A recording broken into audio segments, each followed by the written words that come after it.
What is up, disc golfers? Today on Iceberg TV, we have a fun little back and forth between Maria Oliva and Brodie Smith. I'll just give you the information as I see it, but I would love to hear your guys' thoughts in the comment section down below. Maria actually started this off by making some really good takes.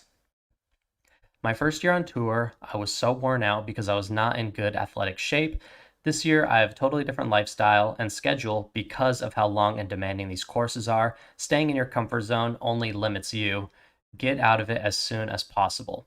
Personally, I think if long courses tire you out, then you need to be in better shape and work on your endurance. I love wooded courses like the one we just played in WA.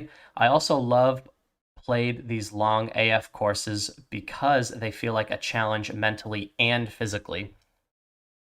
I think this is a really good point, and I think this is something that disc golfers, especially pro tour disc golfers, don't really talk about enough, is the importance of staying in shape, the importance of doing cardio, the importance of lifting weights, doing maintenance, taking care of your joints, eating healthy. I feel like these lifestyle changes is something we definitely need to promote more in the sport of disc golf. So I did actually really like this take, and I do like bringing awareness up about this, because I think it's something that we don't talk about enough. And another thing that I ponder is if you're in good cardio shape and you are walking these long courses and you walk up to your lie, let's say you have to walk up a big hill and your heart is absolutely pounding, that's not going to help you make the putt. But if you're in really great shape and you walk up the big hill and you're sitting at 75 or 80 beats per minute, I feel like you're going to be a lot less nervous and a lot more likely to knock down those putts, especially in, stressful situations. But anyway, let's get back to the Brodie Smith, Maria Oliva situation.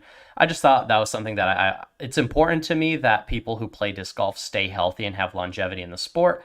So I wanted to touch on that and just give my opinion on that as well. So I think this is a good take originally from Maria.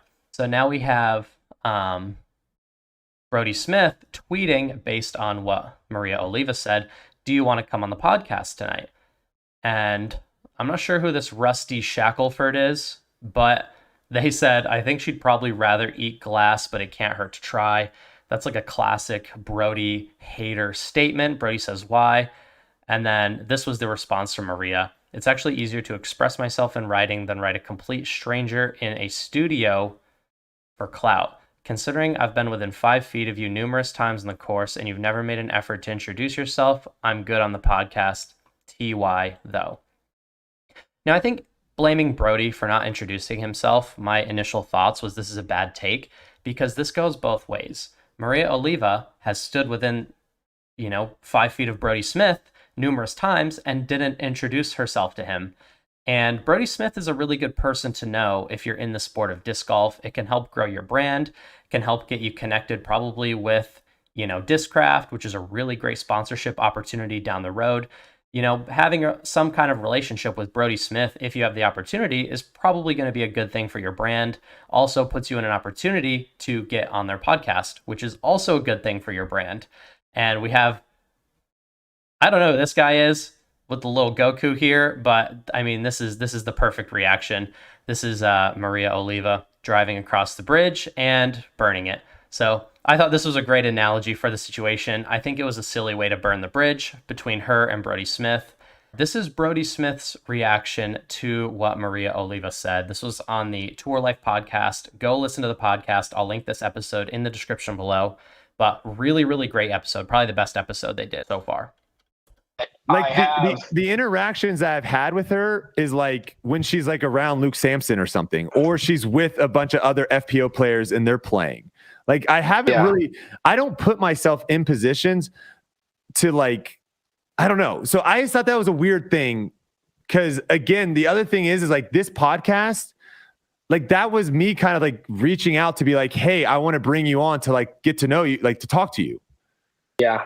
I don't feel like every single person that comes on the podcast. Like me and Nate Perkins, I wouldn't say me and Nate Perkins are close. I've had a handful of conversations with him, but like having him on the podcast, that was the first time that I really got to like speak to him. I don't think we need to be like friends with people to have them on the podcast. No, I completely agree with that. I mean, podcasts are literally a segue to introduce yourself to somebody. If you get big enough as a podcast, what if we had like Bryson DeChambeau on one day. I've never met the guy. That would be dope. And then we somehow get a message, and then he comes on here, and then that's when we introduce ourselves. Like, I don't think that is. But the fact that I think what she's saying is you're around a lot, she's around a lot, and you've never made an effort to do that. Why is it now that you're making an effort type thing?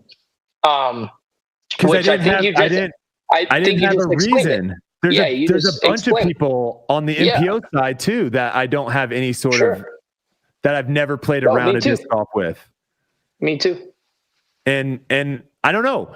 I think people are different. I am not someone that is going to walk by you on the driving range while you're warming up and introduce myself. I don't know. I could be in the minority there. Maybe that's a weird thing. Maybe everyone should be just walking around introducing themselves to everyone they see. That's just not my MO. Well, I will say this, Maria. I know Maria. I've talked to her a few times. If you ever want to come on the podcast, you're always welcome. I just won't be on it, apparently. Brodie will be on it as well. I will sit that one out. Okay. Now I have to just pull up two of these mentions because I thought. So that's Brodie Smith saying like he no longer wants to talk to Maria Oliva, saying like I won't be on that episode if Maria's on the episode. So that bridge is officially burnt, in my opinion. Brodie's got no reason to talk to Maria Oliva now. And I think Brodie's is in the right in this situation. Like Maria Oliva trying to say like she doesn't need Brodie's clout. Brodie doesn't care about clout anymore. That part of his career is done. Brodie's got all the clout he needs. All he's trying to do is have fun, talk disc golf. When he's a sports debate guy, and Brodie always had, whether you like Brodie or you don't like Brodie, Brodie has really great sports takes. Everybody has things they do and don't like about Brodie Smith. I'm definitely a fan at this point. I think he has really great disc golf takes. I think he's a solid player. I like the the production of the podcasts he's on. I think it's really, really great, everything that they're doing. It's helping grow the sport of disc golf. And the more of these episodes they're doing for the Tour Life podcast, like the better they're getting. Brodie's doing great. Yuli's doing great. The guests they bring on, it's always entertaining. It's always fun. And I just think Maria Oliva's in the wrong in this situation. And I think Brodie is completely right. And not only is he right, he did reach out to her on Twitter, which is, you know, a more appropriate way to invite someone to come on your podcast than just like approaching you randomly while you're practicing or while you're in a tournament. That's an inappropriate way to do it, in my opinion. I think reaching out to someone on social media is a good way to invite them onto your social media platform. So Maria Oliva kind of burning the bridge with Brodie Smith, but I'd love to hear your guys' comments in the comment section down below. I think, you know, this stuff is fun, and I think, you know, Brodie would have had a great conversation with her, and I think she started off on the right foot, promoting health, physical fitness, being in shape on the Pro Tour, talking about trekking on these difficult, you know, disc golf tracks that they play on the Pro Tour, but then she kind of like fell off the cliff there by, you know, focusing on the clout aspect of things. I don't think Brodie doesn't care about clout at this point, and I genuinely believe that. I think he just likes debating, likes bringing up the issues in disc golf, and likes having things to talk about on their podcast. But anyway, I'll link this episode in the description below for the Tour Life episode. Let me know what you think in the comment section down below. You guys are watching Iceberg TV, and take care.